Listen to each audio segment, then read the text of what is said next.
الدرك الملكي، واش ممكن انسان يصبح ميسور بهذه الوظيفه؟ لا، كاين الكفاف والعفاف. كاينين اما يعيش مزيان في صغره، هو وليداته ياكل مزيان، ينظم حياته، يتسارى، يصيفط ولادو يسافروا، واحد كاين اكراهات ديال لا ديسپونيبيليتي ديال الوجود هذا، ويقري وليداته، يعني يقري وليداته مزيان، ماشي في البريفي.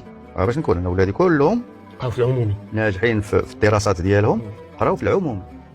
كاين الام ديالهم كتسايرهم شي شويه في واحد النيفو، ملي كيدوز واحد المرحله اخرى كتسايرهم انت، ولكن تدير لهم واحد السكه اللي قاصحه بزاف يكملوا هما، لان غتوصل واحد المرحله اللي ما تقدرش تتعامل معاهم. هادشي اللي كاين. كيفاش كدير لهم هذا هو الدراكي. اما يصبح ميسور، كاين شي شويه ديال لي بريم، كتمشي كتخدم، واحد كيعطيك 40 مليون ولا 20 مليون، ما عندك ما دير بها غير نطاو الله والليل، كتشدو كتصيفطو، كيجيك الكونتونسيو من لا دوان، ولا يعني كتشد حقك قانوني.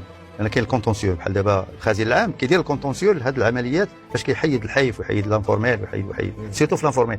كاينين الارقام حاليا تنهضروا عليها من بعد، اللي كاينه دابا هي ليكيب اللي كانت في الدار البيضاء، كنا اونسومبل، الحاليه اللي كدير لا كونترفاسون هي ديالنا حنا وبكل شرف. هذه هي اللي المغرب مازال هذه الارقام تعطيها الهيئه الدوليه، وهذه ديال لا كونترفاسون ديال لي مارك. وبالتالي ملي بقينا نضربوا لا كونترفاسون جاو لي مارك المغرب تيتخيطوا تيتقادوا، راه ماشي ساهل. متفقين؟ يتربح لا امبوسيبل.